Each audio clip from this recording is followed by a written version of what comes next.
Hello students, आज हम एक और काफ़ी इंपॉर्टेंट चैप्टर हम स्टार्ट करने जा रहे हैं जिसका नाम है आपका प्रॉफिट एंड लॉस चैप्टर, मतलब लाभ और हानि। ठीक है, देखो प्रॉफिट एंड लॉस चैप्टर जो है आपको अगर किसी भी एग्ज़ाम के पॉइंट ऑफ व्यू से देखोगे तो काफ़ी इंपॉर्टेंट चैप्टर है। मतलब एग्ज़ाम में इसके ऊपर क्वेश्चन आते रहते हैं और इसमें ज़्यादा जो क्वेश्चन है ना वो डिस्काउंट के ऊपर पूछे जाते हैं। डिस्काउंट वाला पार्ट हमने बाद में करना है क्योंकि डिस्काउंट के अंदर प्रॉफिट वाला पार्ट भी यूज़ हो जाता है, लॉस वाला पार्ट भी यूज़ हो जाता है। ठीक है, तो पहले जो प्रॉफिट और लॉस वाले पार्ट की चीज़ें हैं वो सब हम टाइप वाइज हम समझेंगे, और जब ये सारा प्रॉफिट और लॉस वाला पार्ट वाला टाइप वाइज खत्म हो जाएगा फिर उसके बाद लास्ट में हम डिस्काउंट वाला पार्ट समझेंगे, क्योंकि डिस्काउंट वाले पार्ट में डिस्काउंट तो होना ही है, साथ में उसके अंदर प्रॉफिट और लॉस वाला पार्ट भी आता है। ठीक है, तो इसलिए वो वाला पार्ट जो है ज़्यादा इंपॉर्टेंट हो जाता है। ऐसा नहीं कि फर्स्ट पार्ट में से क्वेश्चन नहीं आने, फर्स्ट पार्ट में से भी एग्जाम में बहुत सारे क्वेश्चंस आते हैं। ठीक है, लेकिन आपने डिस्काउंट भी अच्छे से पढ़ना है और ये वाला भी अच्छे से पढ़ना है। ठीक है जी, चलिए तो हम स्टार्ट करते हैं प्रॉफिट एंड लॉस के साथ। अब इसमें क्या क्या टर्म्स हमारी यूज़ होने वाली हैं, सबसे पहले हम वो देख लेते हैं भी क्या क्या टर्म्स हमारी रहेंगी। देखिए, अब जैसे एग्जाम्पल से मैं एक समझाता होता हूँ क्लास में कि जैसे मान लो कि हम किसी एक शॉप के ऊपर जाते हैं। ठीक है, किराने वाले दुकान पर जाओ जहाँ पे आटा चावल दाल वगैरह चॉकलेट टॉफ़ी वगैरह ये सब मिलता है। ठीक है, तो आप कोई भी एक चीज़ दुकान से आप ख़रीदते हो। ठीक है, आपने कोई भी चीज़ खरीदी तो जो चीज़ आप खरीदते हो ना तो वो चीज़ हमारे लिए क्या कहलाता है, कॉस्ट प्राइस। ठीक है, जो चीज़ हम खरीदते हैं वो चीज़ हमारे लिए क्या कहलाती है, कॉस्ट प्राइस। अब जो शॉपकीपर उस चीज़ को बेच रहा है, ठीक है, जो शॉपकीपर उस चीज़ को बेच रहा है तो उसके लिए वो चीज़ क्या कहलाती है, सेलिंग प्राइस। तो जो शॉपकीपर उस चीज़ को बेच रहा है उसके लिए वो क्या कहलाता है, सेलिंग प्राइस। और आप लोग जानते हैं भैया दुकानदार ने शॉप क्यों खोली है, दुकानदार ने शॉप इसलिए खोली है ताकि वो प्रॉफिट कमा सके। ठीक है, तो प्रॉफिट कमाएगा वो। ठीक है, तो प्रॉफिट वो directly in terms of percentage उसने रखा होता है कई बार कि मैंने 10% ऊपर मार्क किया हुआ है। ठीक है, कॉस्ट प्राइस से कई बार डायरेक्टली रुपीज़ में लिखा होता है कि 10 रुपये वाली चीज़ वो 12 रुपये पे दे रहे हैं। ठीक है, तो profit in terms of percentage भी आपको क्वेश्चन में मेंशन हो सकता है, profit in terms of rupees भी आपको क्वेश्चन में मेंशन हो सकता है। कभी कभी शॉपकीपर को लॉस भी हो जाता है।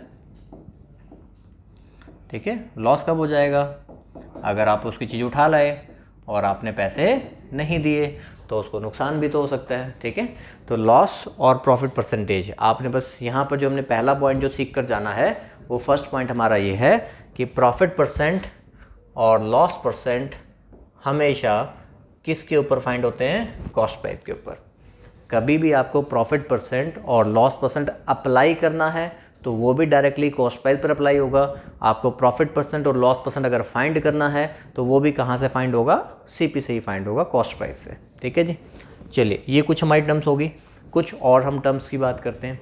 जैसे ये तो मैं आपको छोटी एक दुकान पे लेके गया था, है ना, किराने वाली दुकान पे। अब मैं आपको लेके चलता हूँ मॉल की तरफ। ठीक है, किसी भी मॉल की तरफ बढ़ते हैं। जैसे अगर हम चंडीगढ़ की बात करेंगे तो इलांटे मॉल की तरफ बात करेंगे, मोहाली की बात करें तो वीआर पंजाब की बात करोगे। ठीक है, अभी हम इलांटे मॉल की तरफ चलते हैं। अब आप किसी भी मॉल में अगर आप जाते हो तो वहाँ पे ना हर चीज़ के ऊपर एक पर्ची लगी होती है, एक टैग प्राइस लगा होता है कि जैसे अगर कोई शर्ट है तो शर्ट पे लिखा होगा मात्र 6,999 रुपये, 6,999। ठीक है, ऐसे लिखा होता है। ठीक है, तो वो क्या होता है, उस शर्ट का मार्क प्राइस, उसको हम बोलते हैं एमपी। ठीक है, वो शर्ट का क्या हो गया, मार्क प्राइस। लेकिन हम उतने की खरीदना नहीं चाहते हैं, फिर उसके बाद हम देखते हैं भैया इसके ऊपर डिस्काउंट कितना है, तो वहाँ पे डिस्काउंट 70%, 80%, 90%, 50% ये डिस्काउंट चल रहा होता है। ठीक है, तो तभी तो हम लेंगे, अदरवाइज़ कौन लेगा अभी 7,000 रुपये की शर्ट, है ना। फिर हम क्या ढूंढते हैं उसके ऊपर, डिस्काउंट। तो discount in terms of percentage, in terms of rupees, कुछ भी डायरेक्टली आपको दिया जा सकता है। और यहाँ से जो आपने पॉइंट सीखना है वो सेकंड पॉइंट ये है आपका कि डिस्काउंट परसेंटेज हमेशा मार्क प्राइस के ऊपर अप्लाई होता है। ठीक है, डिस्काउंट परसेंटेज आपको फाइंड करना है तो वो भी एमपी से फाइंड होगा, आपको अप्लाई करना है तो वो भी एमपी से अप्लाई होगा। तो देखो दो पॉइंट तो ये हुए। पहला पॉइंट प्रॉफिट परसेंट और लॉस परसेंट हमेशा कॉस्ट प्राइस के ऊपर, डिस्काउंट परसेंट हमेशा मार्क प्राइस के ऊपर। और तीसरा पॉइंट आप लोगों ने सीखना है कि सेलिंग प्राइस के ऊपर डायरेक्टली कोई भी परसेंटेज अप्लाई नहीं होती है। ठीक है, सेलिंग प्राइस के ऊपर डायरेक्टली कोई भी परसेंटेज अप्लाई नहीं होती है, ये आप नोट करके लिख लीजिएगा। ठीक है, इंपॉर्टेंट पॉइंट है क्योंकि कई बच्चे सेलिंग प्राइस के ऊपर ही प्रॉफिट और लॉस लगाने लग जाते हैं तो वो गलत हो जाएगा। ठीक है, तो 3 point clear. Profit percent loss percent CP के ऊपर, डिस्काउंट परसेंट मार्क प्राइस के ऊपर और सेलिंग प्राइस के ऊपर कोई भी परसेंटेज डायरेक्टली अप्लाई नहीं होती है। और इस पॉइंट को मैं बता रहा हूँ, बच्चे भूल जाते होते हैं, ठीक है, इस पॉइंट को आपने ध्यान रखना है, ठीक है। अब मैं कुछ आपको 7-8 बेसिक एग्जांपल समझाऊंगा जिसके ऊपर आगे आने वाला आपका पूरा चैप्टर प्रॉफिट एंड लॉस चलेगा, ठीक है जी। चलिए सबसे पहला एग्जांपल, हमें कॉस्ट प्राइस दे रखा है कितना है 400 रुपये है, हमें सेलिंग प्राइस दे रखा है कितना है 500 रुपये है। तो मतलब 400 रुपये की चीज़ खरीदी गई है और कितने की बेच दी गई है 500 रुपये की। अगर आपसे profit in terms of rupees पूछा गया होता, ठीक है, अगर आपसे profit in terms of rupees होता तो आप कहते भी 100 रुपये का प्रॉफिट हो रहा है। 400 की चीज़ खरीदी और कितने की बेच दी 500 रुपये की, तो 100 रुपये का हमारा क्या हो रहा है प्रॉफिट हो रहा है। लेकिन हमसे profit in terms of rupees नहीं, profit in terms of percentage पूछा गया है। तो आप कहोगे कि आपको 100 रुपये का प्रॉफिट हुआ, और मैंने आपको अभी बताया कि प्रॉफिट परसेंट या लॉस परसेंट आपको जब भी निकालना है तो वो कॉस्ट प्राइस पर अप्लाई होता है। तो 100 रुपये का आपको प्रॉफिट हुआ किस वैल्यू के ऊपर 400 के ऊपर। तो 100 जो है वो 400 का कितना परसेंट है। तो हमारा ये फर्स्ट पार्ट का आंसर आया 25% प्रॉफिट, ठीक है। ये आपका फर्स्ट पॉइंट लिख लीजिएगा, ठीक है।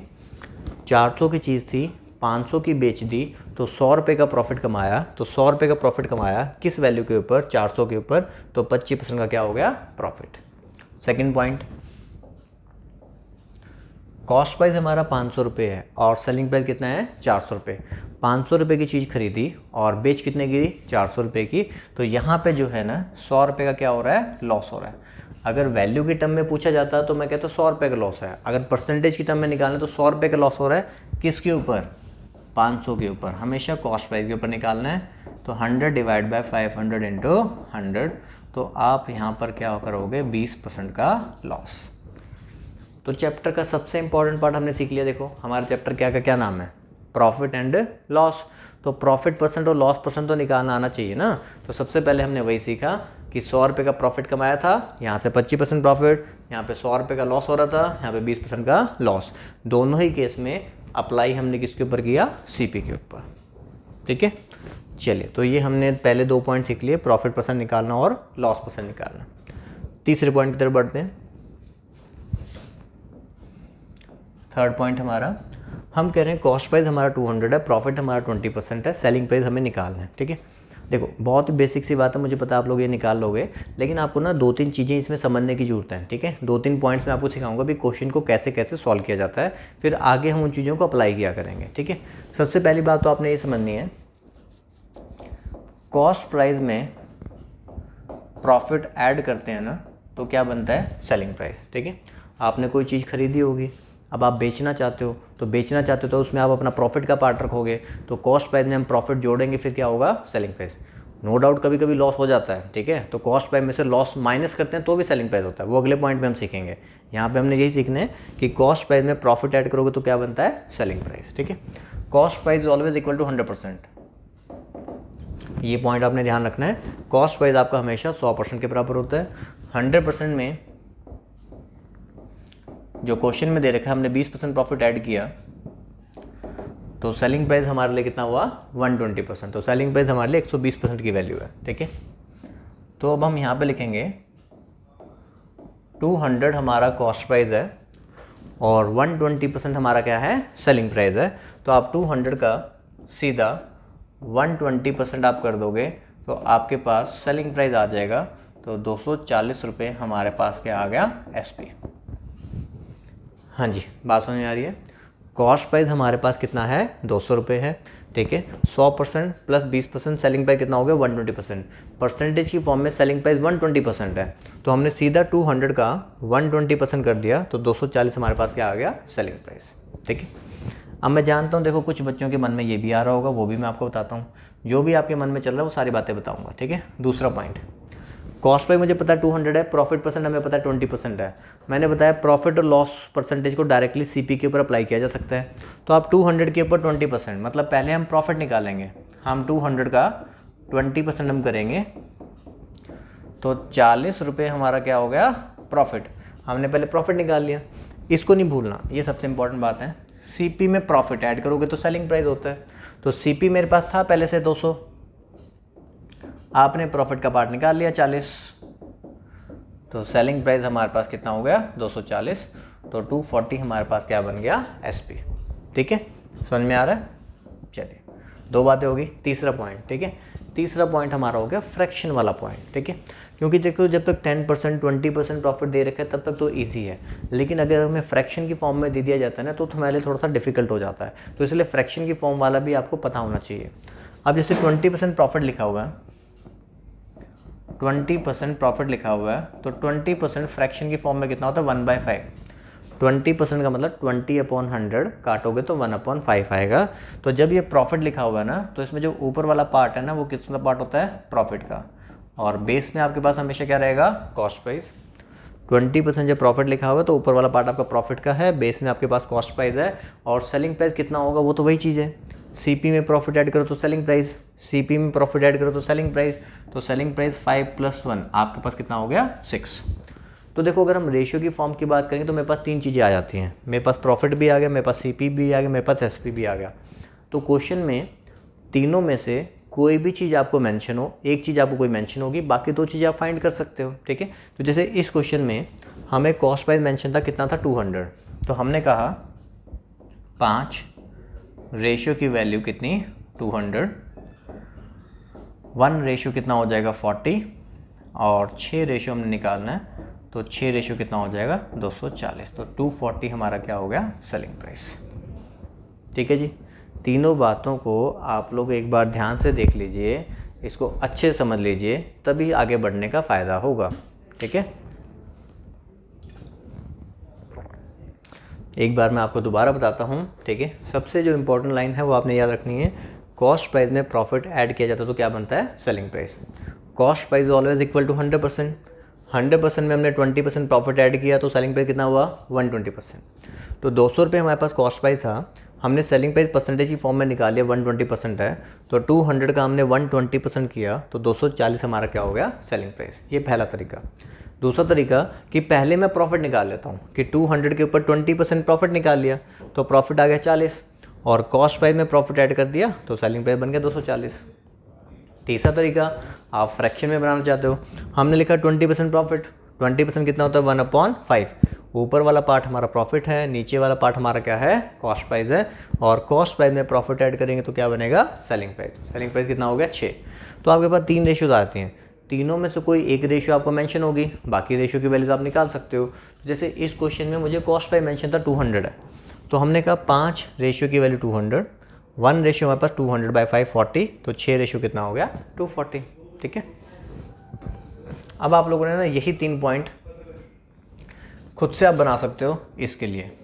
ठीक है, तो मेरे करवाने से पहले आप इस वाले पार्ट को, तीनों पॉइंट को खुद से एक बार बना के देखो। ठीक है, प्रॉपरली देखो, नोट्स बनाते हुए चला करो। ठीक है, जैसे जैसे मैं सीक्वेंस में चीज़ें बताते जा रहा हूँ ना, उन चीज़ों को नोट करते जाओ, प्रॉपर सीक्वेंस में नोट्स बनाते जाओ। ठीक है, तो आपके लिए आगे के लिए बहुत आसानी रहेगी।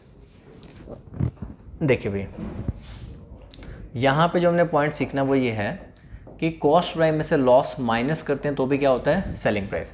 जैसे पीछे आप सीख के आए थे अभी, CP में प्रॉफिट ऐड करते हैं तो भी सेलिंग प्राइस है, और CP में से लॉस माइनस करोगे तो भी क्या है सेलिंग प्राइस है। Cost price always equal to 100%, 100% में से ये 25% आप माइनस कर दीजिए, 100% में से 25% माइनस कर दिया तो सेलिंग प्राइस हमारे पास कितना हो गया 75%। ठीक है, अब यहाँ पे पहला पॉइंट जो मैंने सिखाया था कि 200 अगर मेरा कॉस्ट प्राइस है, 75% हमने निकाल लिया सेलिंग प्राइस है, तो 200 का 75%, तो हमारे पास कितना आ गया 150। तो 150 हमारा क्या हो गया सेलिंग प्राइस। ये पहला तरीका कि अगर सेलिंग प्राइस मुझे परसेंटेज की फॉर्म में पता है और CP आपके पास है तो 200 का 75% कर दो, डायरेक्टली CP आ जाएगा। दूसरा तरीका देखो, आपने तो बना ही लिया होगा वैसे। दूसरा तरीका ये कि 200 का पहले मैं 25% निकाल लूँ, मतलब मैं पहले लॉस निकाल लेता हूँ। तो 200 का 25% हमने निकाला, कितना 50, तो पहले हमने लॉस निकाल लिया, और CP में से फिर लॉस माइनस कर देंगे, CP में से लॉस माइनस कर देंगे तो हमारे पास SP आ जाएगा। तो 150 हमारे पास क्या हो गया सेलिंग प्राइस। ठीक है, तीसरा तरीका, अगर 25% लॉस लिखा हुआ है, 25% कितना हो गया 1/4, तो जब 25% लॉस है तो ऊपर वाला पार्ट आपका लॉस का पार्ट है। ठीक है, जब प्रॉफिट था तो ऊपर वाला पार्ट प्रॉफिट का था, अब लॉस है तो ऊपर वाला पार्ट क्या है लॉस है, बेस में आपके पास कॉस्ट प्राइस है और मैंने यहाँ पर क्या लिखा है, CP में से लॉस माइनस करोगे तो SP, CP में से लॉस माइनस करोगे तो SP, तो SP हमारे पास कितना हो गया 3। तो क्वेश्चन में एक कोई वैल्यू मेंशन होगी, दूसरी हम फाइंड करेंगे। हमें कॉस्ट प्राइस ही दे रखा था 200 है, तो आप कहोगे 4 रेशियो की वैल्यू सर गिवन थी 200 है, तो 1 रेशियो हमारे पास कितना हो जाएगा 50 हो जाएगा, और 3 रेशियो हम फाइंड कर लेंगे, तो 3 रेशियो 150, तो ये हमारा क्या हो जाएगा सेलिंग प्राइस। ठीक है जी, तो ये वाला पॉइंट भी क्लियर हुआ कि कॉस्ट प्राइस में से लॉस माइनस करेंगे तो क्या होता है सेलिंग प्राइस। ठीक है, तो इन कुछ बातों को आप लोग पहले दिमाग में डाल लीजिए। जो मैंने सबसे स्टार्टिंग में बताया था, प्रॉफिट परसेंट और लॉस परसेंट हमेशा कॉस्ट प्राइस के ऊपर निकलता है। ठीक है, डिस्काउंट परसेंट हमेशा मार्क प्राइस के ऊपर निकलता है। ठीक है, सेलिंग प्राइस के ऊपर कोई भी डायरेक्टली परसेंटेज अप्लाई नहीं होती है। ठीक है, और इससे पहले हमने लिखा था भी कॉस्ट प्राइस में प्रॉफिट ऐड करते हैं तो भी सेलिंग प्राइस है, और कॉस्ट प्राइस में से लॉस माइनस करते हो तो भी क्या है सेलिंग प्राइस है। ठीक है, तो इसके बेसिस पे अगर आपको यहाँ तक समझ में आ गया है तो आप एक बार ये 5th पॉइंट को बना के बताइए क्या आंसर आ रहा है। ठीक है, 5वां पॉइंट बनाइए। और मैं जानता हूँ कुछ बच्चे इसमें मिस्टेक करेंगे, देखते हैं भी क्या मिस्टेक हो रही है।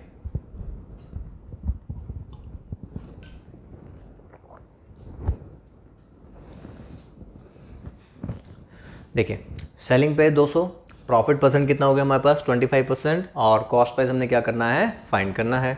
ठीक है, यहाँ देखो कुछ बच्चों ने, अच्छा जो गलती बता दो पहले कि कुछ बच्चों ने ना क्या किया होगा 200 का 25% निकाल लिया, 200 का 25% निकाला 50, तो कुछ बच्चों ने 200 में 50 ऐड किया तो 250 आंसर मार्क किया, कुछ बच्चों ने 200 में से 50 माइनस किया तो 150 मार्क किया। तो वो दोनों ही आंसर गलत हैं, 150 वाले भी गलत हैं, 250 वाले भी गलत हैं। सही किसका है, जिनका 160 आया है। तो जिसका 160 आया वो खुश हो सकते हैं। ठीक है, जिनका 150 और 250 आया उनको समझने की ज़रूरत है। ठीक है, तो वो समझेंगे। ठीक है, समझने के बाद वो भी खुश हो जाएंगे। ठीक है, कि हाँ भी सर हमारा भी आ गया। ठीक है, देखिए मैंने आपको ये बताया था कॉस्ट प्राइस में प्रॉफिट ऐड करते हैं तो क्या होता है सेलिंग प्राइस। कॉस्ट प्राइस आपका 100% होता है, 100% में 25% प्रॉफिट ऐड करोगे तो सेलिंग प्राइस कितना हुआ 125%। ठीक है, तो यहाँ पे जो आपने तरीका लगाना है ना, वो आपने देखो क्या लगाना है, सेलिंग प्राइस आपके पास वैल्यू की फॉर्म में है 200, सेलिंग प्राइस आपके पास परसेंटेज की फॉर्म में है 125। तो आप कहोगे ये जो 200 है ना सेलिंग प्राइस, वो कितने परसेंट की वैल्यू है, 125% की वैल्यू है। जो क्वेश्चन में सेलिंग प्राइस आपको 200 दे रखा है वो कितने परसेंट की वैल्यू है, ये 125% की वैल्यू है, और आपको CP निकालना है। इसका मतलब 100% की वैल्यू क्या करनी है, आपको फाइंड करनी है। तो 25 के टेबल में काटा 4, 25 के टेबल में काटा 5, 5 से काटोगे 40, तो 40 × 4, तो आंसर जो आना था वो कितना आना था 160। ठीक है, अब कुछ बच्चों के मन में आ रहा है सर ये वाली बात समझ में नहीं आई, कोई बात नहीं। ठीक है, इसी को बेटा ये कौन सी फॉर्म है वो मैं बताता हूँ आपको, ये यूनिटरी मेथड है। ठीक है, ये कौन सा मेथड है, यूनिटरी मेथड है, जो लोग आप बचपन से करते आ रहे हो। ठीक है, वही चीज़ है। देखो जैसे आपको पता है भी सेलिंग प्राइस है 125%।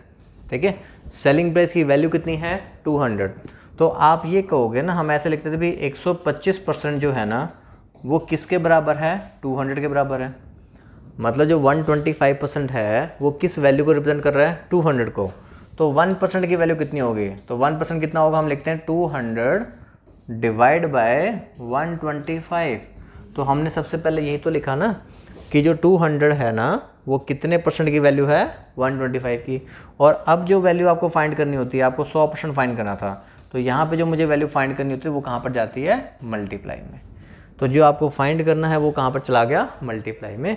तो ये हम ऐसे लिखा करेंगे डायरेक्टली, हम काफ़ी बार इसका यूज़ करेंगे। ये वाली बात आपको अच्छे से समझ में आनी चाहिए कि आपने देखा भी सेलिंग प्राइस है 200, आपने देखा सेलिंग प्राइस परसेंटेज की फॉर्म में कितना है 125, तो सीधा लिखो ना कि 200 जो है वो 125 की वैल्यू है, और जो आपको फाइंड करना है उसको मल्टीप्लाई में लिखो, मल्टीप्लाई बाय 100 मुझे इसकी वैल्यू निकालनी थी। ठीक है, चलिए इस वाली बात अगर नहीं समझ में आती है आप दूसरी बात से करोगे कि भी 25% अगर प्रॉफिट है, इसमें तो कोई कन्फ्यूजन होती ही नहीं है।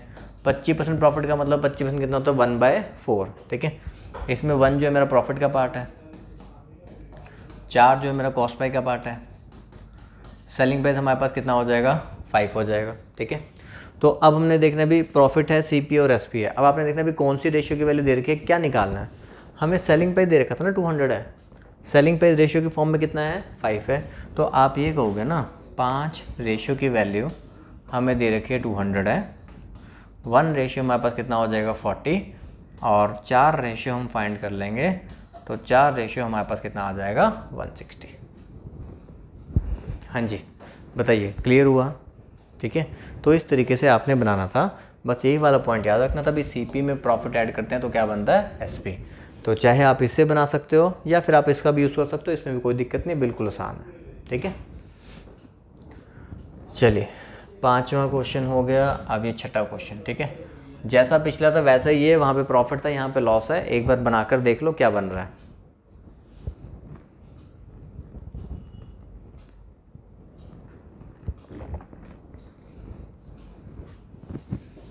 सेलिंग प्राइस दे रखा है 200 है, लॉस परसेंट कितना है 60% है, यही लिखेंगे ना। लिखने की बार बार जरूरत नहीं है, फिर भी मैं अभी लिख के बता रहा हूँ ताकि आपको याद हो जाए। ठीक है, कि कॉस्ट प्राइस में से लॉस परसेंट माइनस करोगे ना तो वो आपका क्या बनता है सेलिंग प्राइस। तो 40% हो गया, मतलब सेलिंग प्राइस देखो वैल्यू की फॉर्म में 200, परसेंटेज की फॉर्म में कितना 40। तो आप यही तो लिखोगे ना कि ये जो 200 है वो उस 40 की वैल्यू है और आपको वैल्यू फाइंड करनी है 100 की। 40 पंजे 200, 5 × 100 कितना हो गया 500। इतना ही लिखना है बस। ठीक है, सेलिंग प्राइस वैल्यू की फॉर्म में 200 है, परसेंटेज की फॉर्म में 40 है, तो 200 जो है वो 40 की वैल्यू है और आपको वैल्यू निकालनी है 100 की, तो कितना आ जाएगा 500। ठीक है, क्लियर है? इसी में ना कुछ एक थोड़ा सा और एक्स्ट्रा कुछ आता है, वो मैं आपको बताऊंगा, हम आगे जब क्वेश्चन करेंगे ना अभी वो बताऊंगा कि एक्स्ट्रा क्या आता है। अभी आपको ये समझ में आना चाहिए। ठीक है, तो ये वाला पार्ट हो गया। इसी में देखो जो दूसरा पार्ट है, आप लिखोगे भी 60% लॉस है, 60% 60/100 3/5, तो ये आपका लॉस का पार्ट है, ये आपका कॉस्ट प्राइस हो गया। तो सेलिंग प्राइस 5 - 3 कितना हो गया 2। तो भैया सेलिंग प्राइस दे रखा था ना, 2 रेशियो की वैल्यू कितनी है 200, तो मतलब 1 रेशियो कितना हो जाएगा 100 हो जाएगा, और आपको कॉस्ट प्राइस निकालना है तो 5 रेशियो कितना आ जाएगा 500। तो यही हमारा आंसर आ रहा था। ठीक है, 60% लॉस, 60% 60/100 काटोगे 3/5 आएगा, 3 लॉस है, 5 कॉस्ट प्राइस है, तो 5 - 3 2 सेलिंग प्राइस है, तो 2 रेशियो की वैल्यू दे रखी है 200 है, 5 रेशियो निकाले कितना आ गया 500। ठीक है जी, 6ठा पॉइंट भी समझ में आया, आगे बढ़ें। लीजिए 7वां पॉइंट। ठीक है, 7वें पॉइंट में भी आप लिखेंगे मार्क्ड प्राइस में से डिस्काउंट माइनस करते हैं तो भी सेलिंग प्राइस होता है। तो सेलिंग प्राइस निकालने के 3 तरीके हो गए। कॉस्ट प्राइस में प्रॉफिट ऐड करोगे तो भी सेलिंग प्राइस, कॉस्ट प्राइस में से लॉस माइनस करोगे तो भी सेलिंग प्राइस, और मार्क्ड प्राइस में से डिस्काउंट माइनस करोगे तो भी क्या बन रहा है सेलिंग प्राइस बन रहा है। तो 3 पॉइंट हो गए सेलिंग प्राइस निकालने के। ठीक है, अब देखो ये भी ध्यान रखना है, कॉस्ट प्राइस की तरह जैसे कॉस्ट प्राइस आपका हमेशा 100% होता है ना, मार्क्ड प्राइस भी आपका 100% होता है। ठीक है, तो कॉस्ट प्राइस की तरह मार्क्ड प्राइस भी 100% होता है। 100% में से डिस्काउंट परसेंटेज निकाल दो भी 10% थी, तो आपका जो सेलिंग प्राइस है वो कितना हो गया 90%। ठीक है, तो वही 3 तरीके लगाएंगे। देखो भाई, मार्क्ड प्राइस अगर 500 है, सेलिंग प्राइस आपको परसेंटेज की फॉर्म में पता है डायरेक्टली 90% है, तो आप यहाँ से निकाल लोगे, हमारे पास सेलिंग प्राइस कितना आ गया 450। ठीक है, दूसरा तरीका कि अगर हमें मार्क्ड प्राइस पता है भाई 500 है, डिस्काउंट हमें दे रखा है कि वो 10% का डिस्काउंट है, तो 500 का 10% हम निकाल सकते हैं। पहले डिस्काउंट निकाल लेंगे ना, तो हमने डिस्काउंट निकाल लिया पहले भाई 50 है, और ऊपर तो लिखा ही है कि मार्क्ड प्राइस में से डिस्काउंट माइनस कर दो तो आ जाता है सेलिंग प्राइस। ठीक है, तीसरा पॉइंट। ठीक है, तीसरा पॉइंट आपका ये है 10% डिस्काउंट है, 10% डिस्काउंट, 10% फ्रैक्शन की फॉर्म में कितना होता है 1/10। देखो जब हमने प्रॉफिट लिखा था तो ऊपर वाला पार्ट प्रॉफिट था, जब आपने परसेंटेज लॉस लिखा था तो ऊपर वाला पार्ट क्या था लॉस था। अब जब आपने 10% डिस्काउंट लिखा है तो ऊपर वाला पार्ट आपका क्या है डिस्काउंट का पार्ट है। तो ये जो है ना ये आपका डिस्काउंट का पार्ट है, और नीचे इस बार कॉस्ट प्राइस मत लिख देना, इस बार जो नीचे है ना वो क्या है, मार्क्ड प्राइस है। और मार्क्ड प्राइस में से डिस्काउंट माइनस करोगे तो आपका होगा सेलिंग प्राइस। तो 10 - 1 कितना हो गया, 9। ठीक है, तो अब हम देखेंगे भी तीनों में से कोई एक चीज़ मेंशन होगी और एक चीज़ हम फाइंड कर लेंगे। हमें मार्क प्राइस दे रखा था भी 10 रेशियो की वैल्यू 500 है, हमें मार्क प्राइस दे रखा था 10 रेशियो की वैल्यू कितनी है, 500। तो एक रेशियो कितना हो जाएगा, 50। तो 9 रेशियो आपको निकालना था, तो कितना हो जाएगा, 450। ये हमारा आंसर। ठीक है जी, वही है बिल्कुल पिछले वालों की तरह जैसे हमने किया था, बस ये पता होना चाहिए भी मार्क प्राइस में से डिस्काउंट माइनस करते हो ना तो भी क्या होता है, सेलिंग प्राइस। ये 3 बातें आपने याद रखनी है। ठीक है, तो अगर ये वाला पॉइंट आपको समझ में आ गया होगा, नोट कर लिया होगा, तो अब ये 8वां पॉइंट आप एक बार खुद से बना कर देखो कि आपका क्या आंसर आ रहा है।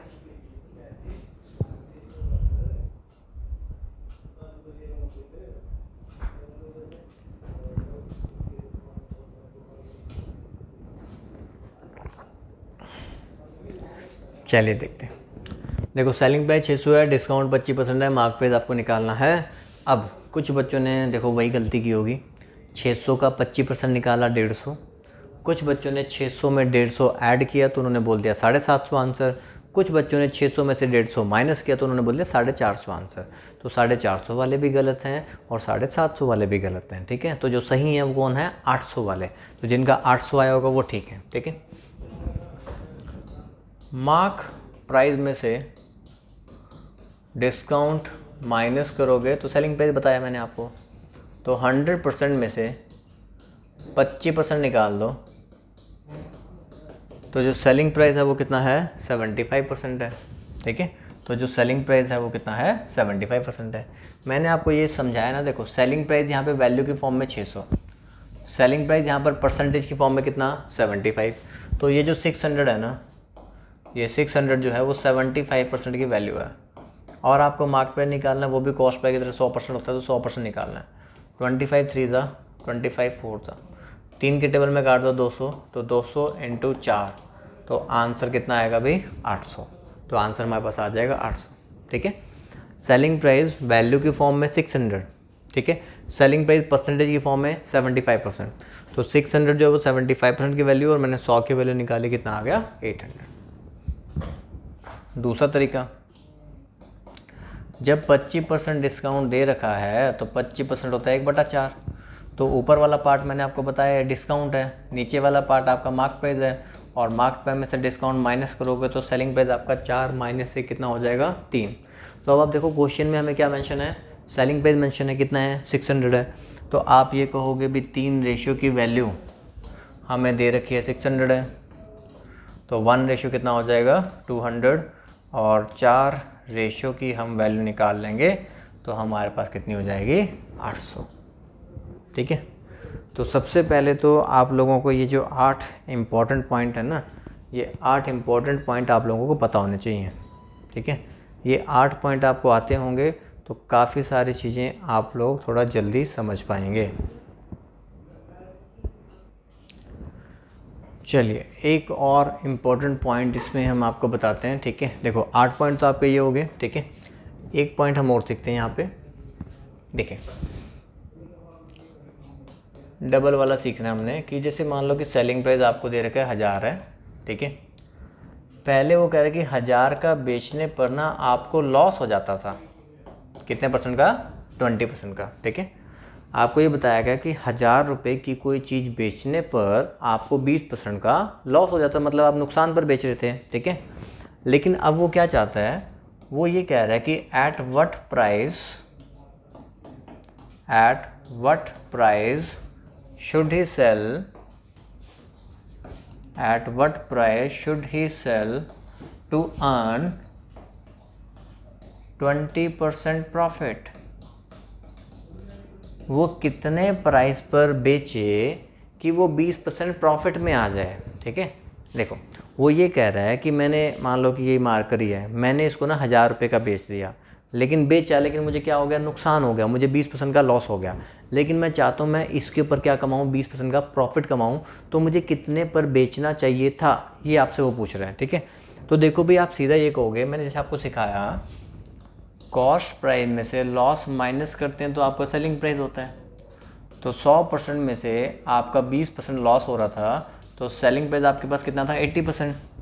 सेलिंग प्राइस यहाँ पे वैल्यू के फॉर्म में 1000 है, सेलिंग प्राइस यहाँ पे परसेंटेज के फॉर्म में कितना है? 80% है। तो आपको ये जो 1000 था ना, वो पहले 80% की वैल्यू थी, ठीक है। अगर तो मुझसे क्वेश्चन में कॉस्ट प्राइस ही पूछा गया होता, ठीक है, दोनों बातें बताता हूँ। अगर मुझसे क्वेश्चन में कॉस्ट प्राइस पूछा गया होता तो मैं 100 की वैल्यू निकाल लेता, ठीक है। मतलब ये वाला जो पार्ट है ना, वो आपको क्या देगा? सीपी। देखो, कॉस्ट प्राइस में से लॉस माइनस सेलिंग प्राइस 80%, तो ये जो 1000 है वो 80% की वैल्यू है। और अगर मुझसे सीपी पूछा गया तो मैं मल्टीप्लाई बाय 100 करता, जैसे पिछले क्वेश्चन में हम करते आए हैं, ठीक है। तो यहाँ से अगर आप इसको सॉल्व करते, 0 कट गया, 4 दूनी 8, 4 से काटा 25, 2 से काटा 50, तो 25 × 50, मतलब वो चीज़ थी 1250 की, ठीक है। वो चीज़ कितने की थी? 1250। अगर मुझसे कॉस्ट प्राइस पूछा गया होता कि 1250 वाली चीज़ जब आपने 1000 की बेची तो आपको क्या हो गया? 20% का लॉस। अगर मुझसे सीपी पूछा गया होता तो मैं ये काम करता, ठीक है।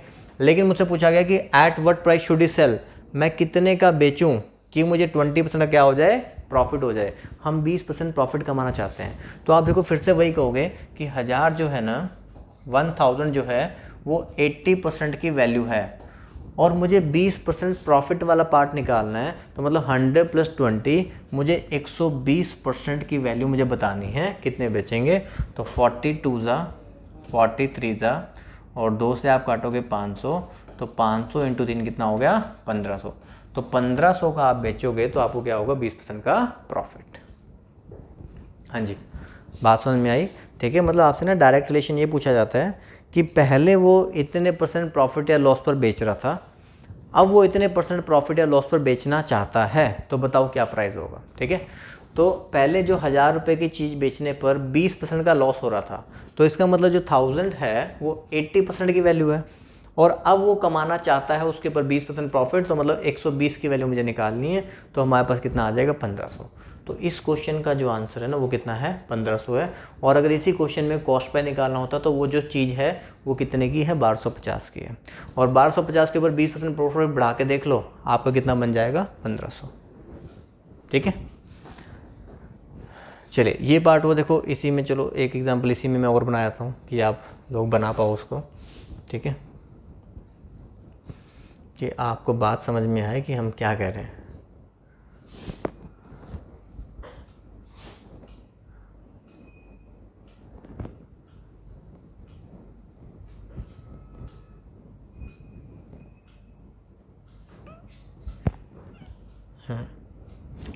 सेलिंग प्राइस 1000 है, मैं कहता हूँ भी 1000 रुपये वाली चीज़ है वो पहले 30% लॉस पर बेच रहा था।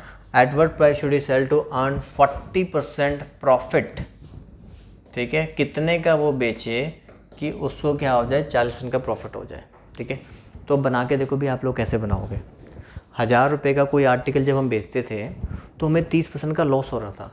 वो आपसे पूछ रहे भी कितने प्राइस पर वो उसको बेचे कि उसको 40 का प्रॉफिट हो जाए सीधा, ठीक है। तो आप ये कहोगे जो 1000 है ना, ये 1000 जो है वो कितने % की वैल्यू है? 70% की वैल्यू है। लेकिन वो कितने की वैल्यू चाहता है? वो 40% प्रॉफिट कमाना चाहता है। अगर मुझे सीपी ही निकालना होता तो मैं इंटू में 100 लिख देता, लेकिन हमें 40% प्रॉफिट कमाना है तो मैं इंटू में लिखूँगा 140। 70 से काट दे, कितना आ गया? 2। 1000 × 2, तो कितने की बेचनी पड़ेगी आपको? 2000 की बेचोगे तो तब आपका क्या होगा? 40% का प्रॉफिट होगा, ठीक है। समझ में आ गया? अब क्लियर है? चलिए, तो अब हम कुछ बिल्कुल पहले बेसिक टाइप से हम स्टार्ट करते हैं, ठीक है। तो बेसिक टाइप से हम क्वेश्चंस वगैरह को सॉल्व करना स्टार्ट करते हैं। तो ये हम स्टार्ट करते हैं आपके टाइप नंबर 1 के साथ, ठीक है। तो क्वेश्चन को पढ़िए ज़रा ध्यान से और इसका आंसर बना लीजिए। आंसर आ जाना चाहिए, बस एक छोटा सा पॉइंट है उसको देख लेना भी कैसे करना है।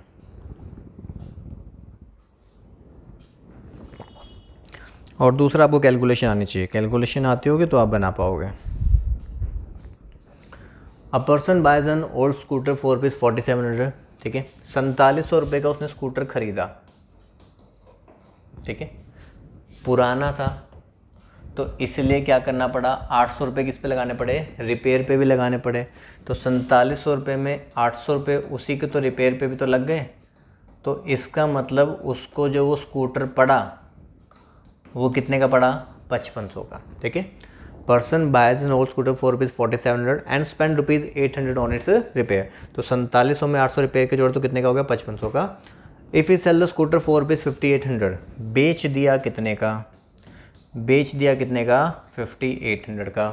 फाइंड हिज गेन परसेंट, तो उसको कितने परसेंट का गेन हुआ। तो 5500 वाली चीज़ 5800 में बेच दी गई, तो 300 रुपये का प्रॉफिट हुआ किसके ऊपर, 5500 के ऊपर इंटू 100, ठीक है, समझे। यहाँ पे 5500 वाली 5800 बेची तो 300 का प्रॉफिट हुआ, 5500 इंटू 100।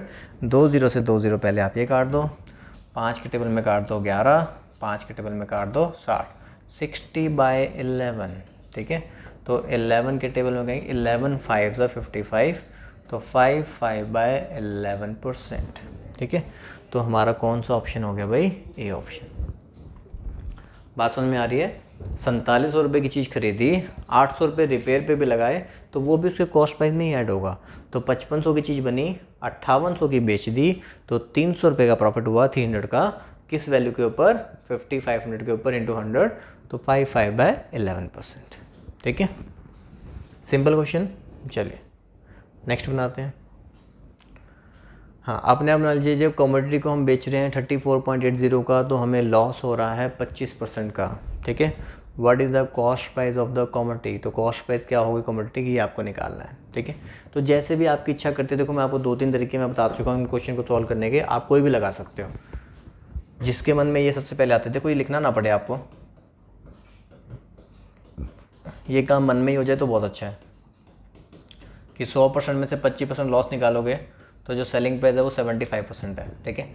सेलिंग प्राइस यहाँ पे वैल्यू की फॉर्म में 34.80, परसेंटेज की फॉर्म में 75, तो आप ये कहोगे भी 34.80 आपकी 75% की वैल्यू है, और आपको जो फाइंड करना है कॉस्ट प्राइस, मतलब सीधा 100% की वैल्यू, ठीक है। अगर वो कहता है what is the cost price पूछा है, कॉस्ट प्राइस की जगह तो 20% प्रॉफिट कमाना है, तो मैं सीधा 120 की वैल्यू निकाल लेता। वो कहता है 30% प्रॉफिट बेचना है, तो मैं 130 की वैल्यू निकाल लेता 100 की बजाय, ठीक है। 25 3 ज़ा 25 4 ज़ा, 3 के टेबल में काटो 11.6, 4 6 के 24, 4 एकम 4 और 2 6, 4 एकम 4, 46.4 रुपीज़, ठीक है, समझ में आया। 34.80 का बेचने पर 25% का लॉस हो रहा था, तो दैट मीन्स हम 75% पर सेल कर रहे थे, और मैं चाहता हूँ कॉस्ट प्राइस की वैल्यू, तो मैंने इंटू 100 कर दिया, ठीक है। आपने दूसरा लगाना है, कोई दिक्कत नहीं उसमें, 25% लॉस निकालोगे, 25% आपका होता है 1/4, ऊपर वाला पार्ट आपका लॉस का रहेगा, नीचे वाला पार्ट आपका कॉस्ट पर रहेगा। सेलिंग प्राइस 4 मन से कितना रहेगा, 3 रहेगा, ठीक है। तो आपको 4 रेशियो की वैल्यू, नहीं कॉस्ट सेलिंग प्राइस दे रखा ना, 3 रेशियो की वैल्यू, 3 रेशियो की वैल्यू दे रखी है 34.8, 1 रेशियो हम निकालेंगे 11.6, और फिर वही बात बन जाएगी, 4 रेशियो निकालेंगे 46.4, ठीक है। तो कैसे भी निकालो, सिंपल क्वेश्चन है, कोई दिक्कत नहीं है। चलिए नेक्स्ट बनाइए। इसको ध्यान से बनाना, वही जो सबसे लास्ट में मैंने आपको एक पॉइंट सिखाया था ना, कि पहले इतने पर बेच रहा है और अब इतने पर बेचना चाहता है, उस तरीके से लिखना जल्दी बनेगा। रेशियो में लिखोगे 2 बार लिखना पड़ेगा।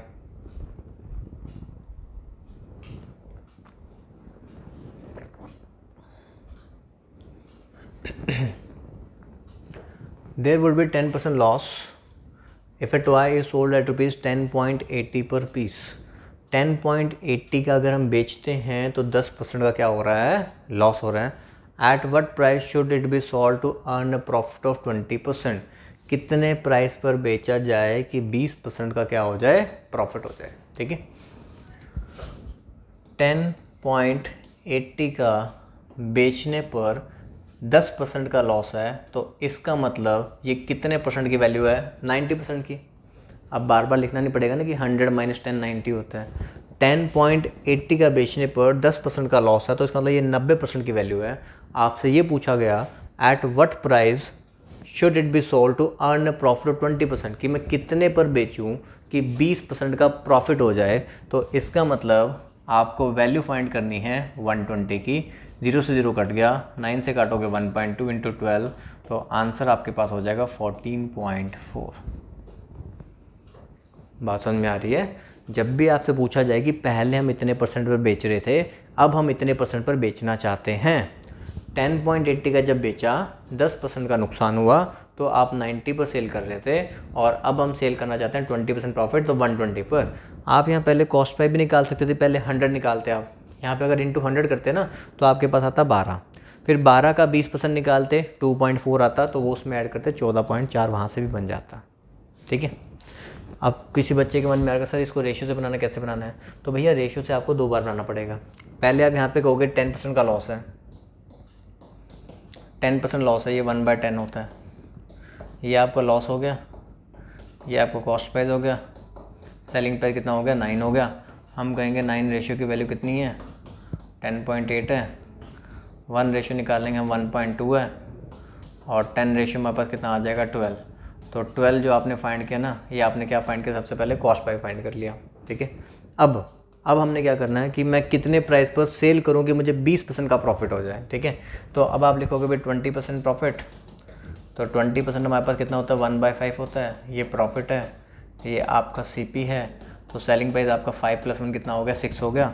तो अब हम कहेंगे भी 5 रेशियो की वैल्यू हमें पता है कितनी है 12 है, 5 रेशियो की वैल्यू 12 है, 1 रेशियो 12/5 है, और आपको 6 रेशियो निकालना था तो मल्टीप्लाई बाय 6, तो 72 डिवाइड बाय 5, तो ये आपका 14.4 आ जाएगा। ठीक है।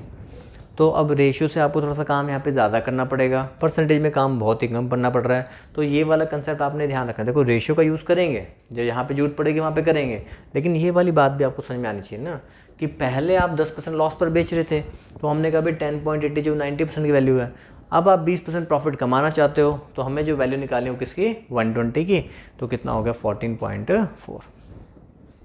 ठीक है, क्लियर। चलिए वो हमारी टाइप 1 हो गई। अब हम टाइप 2 के क्वेश्चन करेंगे। ठीक है। एक बार आप खुद से पढ़ के देखो। ठीक है, बनाकर देखो इसको, आपको क्या समझ में आ रहा है।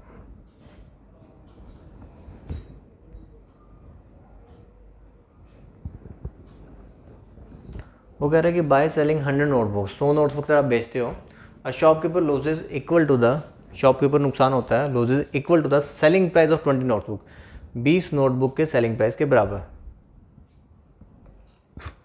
उसको लॉस हो रहा है। ठीक है। What is is loss percentage, loss percentage हमें निकालनी है उसकी। ठीक है।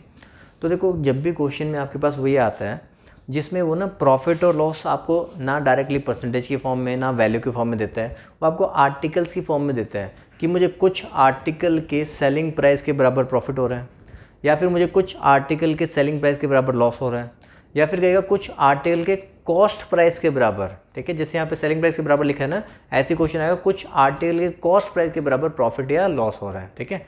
तो देखो क्वेश्चन में ना आपको आर्टिकल्स के अकॉर्डिंग जो बताया जाता है। ठीक है।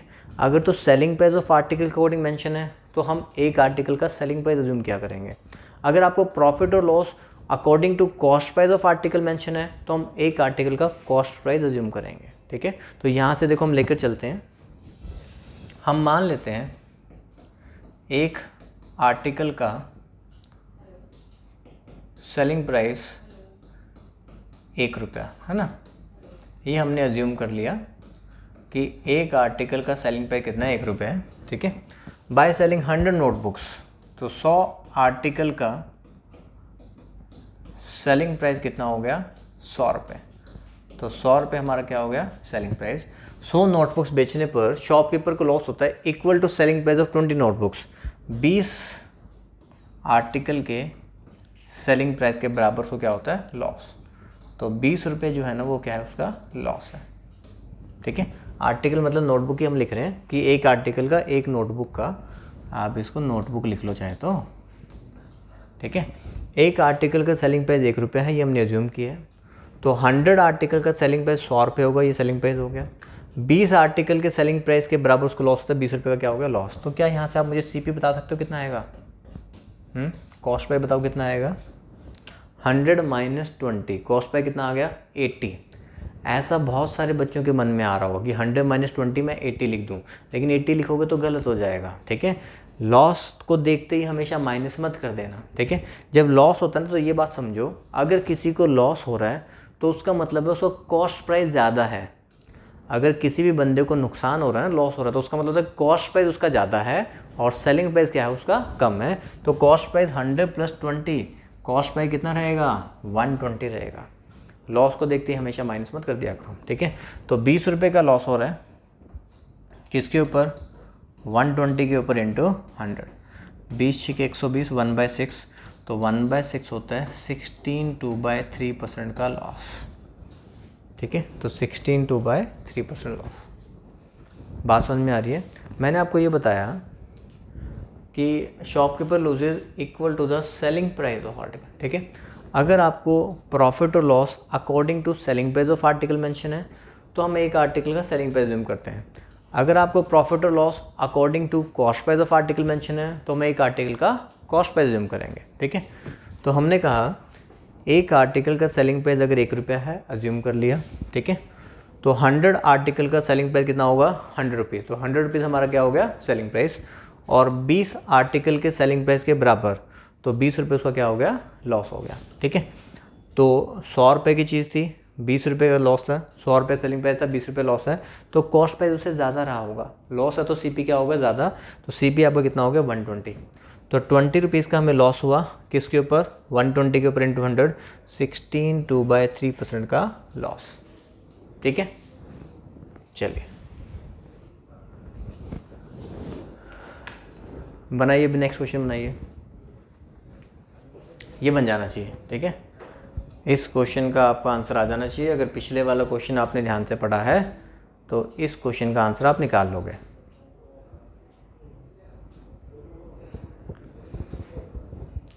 After selling 72 articles a man earns a profit equal to selling price of no article, 9 article के सेलिंग प्राइस के बराबर, ठीक है। तो आपने यहाँ पर वही एक आर्टिकल का सेलिंग प्राइस अज्यूम करना है, आपने एक आर्टिकल का सेलिंग प्राइस ही अज्यूम करना है। तो एक आर्टिकल का सेलिंग प्राइस अज्यूम किया हमने 1 रुपया, तो 72 आर्टिकल के सेलिंग प्राइस के बराबर, ठीक है। सेलिंग प्राइस था 72 आर्टिकल, सेलिंग प्राइस कितना होगा 72 रुपीज़, ठीक है। ये हमारा क्या हो गया selling price. A man earns a profit equal to selling price 9 article, 9 article के सेलिंग प्राइस के बराबर सो क्या होता है प्रॉफिट। तो 9 रुपये मेरा क्या हो गया प्रॉफिट, ठीक है। तो 9 रुपये मेरा प्रॉफिट है, ठीक है। 72 रुपीज़ हमारा क्या है सेलिंग प्राइस है। तो कॉस्ट पे कितना होगा, जब प्रॉफिट होता है ना तो कॉस्ट प्राइस जो है वो सेलिंग प्राइस से कम होता है, ठीक है। तो कॉस्ट प्राइस आपका 72 - 9, तो कॉस्ट प्राइस आपके पास कितना होगा 63, ठीक है। तो 9 रुपये का आपका प्रॉफिट हो रहा है किस वैल्यू के ऊपर 63 के ऊपर इंटू 100, तो 9 1 = 9, 9 7 = तो 1/7, तो हमारे पास कितना हो गया 14 2/7% प्रॉफिट,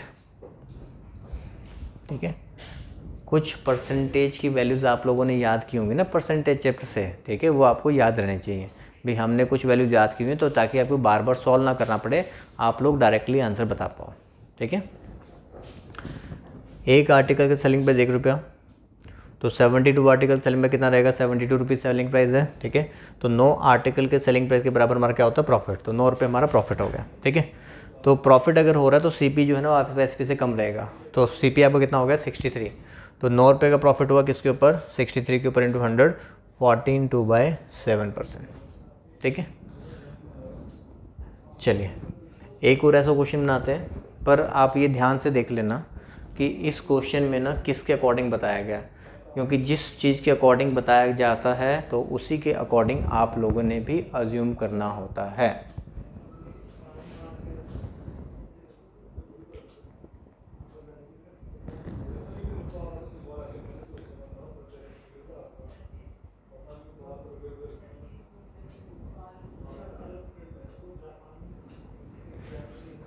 हमें कह रहा है भी देखो after selling 72 articles a man earns a profit equal to cost price of 9 article, ठीक है। 9 आर्टिकल के कॉस्ट प्राइस के बराबर क्या हो रहा है प्रॉफिट हो रहा है, ठीक है। 9 आर्टिकल के कॉस्ट प्राइस के बराबर, तो इस बार आपने एक आर्टिकल का कॉस्ट प्राइस अज्यूम करना है, ठीक है। तो एक आर्टिकल का कॉस्ट प्राइस हमने मान लिया 1 रुपया, ठीक है। मैंने आपको बताया कि जब भी ऐसा क्वेश्चन आएगा जिसमें आपको प्रॉफिट और loss according to cost price of article या according to selling price of article दे रखा होगा तो उसके अकॉर्डिंगली आपने अज्यूम करना है, ठीक है। जब सेलिंग प्राइस दे रखा था तो मैंने सेलिंग प्राइस के अकॉर्डिंग अज्यूम किया था, जब कॉस्ट प्राइस दे रखा तो कॉस्ट प्राइस के अकॉर्डिंग अज्यूम करोगे। तो एक आर्टिकल कॉस्ट प्राइस 1 रुपया, तो 72 आर्टिकल का कॉस्ट प्राइस कितना रहेगा 72 रुपीज़। तो 72 रुपीज़ हमारा क्या हो गया कॉस्ट प्राइस, ठीक है। बात समझ में आ रही है। अब कुछ बच्चों के मन में आता है सर यहाँ तो हम सेल कर रहे थे, यहाँ पे आपने सीपी लिख दिया। अरे भी खरीदी भी तो होंगे ना, जब खरीदे होंगे तभी तो बेचोगे या बिना खरीदे ही बेच दोगे, ठीक है। तो एक आर्टिकल कॉस्ट प्राइस अगर मैं 1 रुपया अज्यूम कर रहा हूँ तो 72 आर्टिकल का भी तो कोई ना कोई कॉस्ट प्राइस रहा होगा। तो 72 आर्टिकल कॉस्ट प्राइस कितना है 72 रुपीज़ हमारा क्या है कॉस्ट प्राइस है। और 9 आर्टिकल के कॉस्ट प्राइस के बराबर, 9 आर्टिकल के कॉस्ट प्राइस के बराबर हमें क्या होता है प्रॉफिट। तो 9 रुपये हमारा क्या हो गया प्रॉफिट हो गया, ठीक है। आपको निकालना है प्रॉफिट परसेंटेज, ठीक है। अब आप इस बात को समझो, ठीक है। अब यहाँ पे बच्चे क्या करेंगे ना, ठीक है, यहाँ पे सेलिंग प्राइस निकालने लग जाएंगे। सेलिंग प्राइस निकालेंगे फिर सेलिंग प्राइस के ऊपर आंसर निकाल देंगे। अरे भाई मेरे पास प्रॉफिट है, मेरे पास कॉस्ट प्राइस भी है, तो जब प्रॉफिट भी है कॉस्ट प्राइस भी है तो मुझे प्रॉफिट परसेंटेज के लिए यही 2 चीज़ें तो चाहिए होती हैं कि 9 रुपये का प्रॉफिट हो रहा है किसके ऊपर 72 के ऊपर इंटू 100। तो 9 8 72 1/8, 1/8 याद होना चाहिए भी 12.5% प्रॉफिट होता है। 1/8 कितना होता है 12.5%। बार बार सॉल्व ना करना पड़े, कुछ परसेंटेज वैल्यूज़ आपको याद रहेंगी तो आप लोगों को बार बार सॉल्व नहीं करना पड़ेगा, ठीक है। हाँ जी, तो उम्मीद करते हैं भाई ये वाला लेक्चर आप लोगों को समझ में आ गया होगा और मैं यही उम्मीद करूँगा कि आप इस लेक्चर को अच्छे से रिवाइज़ करें, पूरा अच्छे से देखें, तभी आपको आगे वाली फिर वीडियो समझ में आएंगे, ठीक है। तो फर्स्ट लेक्चर आपने बहुत अच्छे से पढ़ना है, रिवाइज़ करना है, फिर हम आपको मिलते हैं नेक्स्ट लेक्चर में। Okay bye, thank you.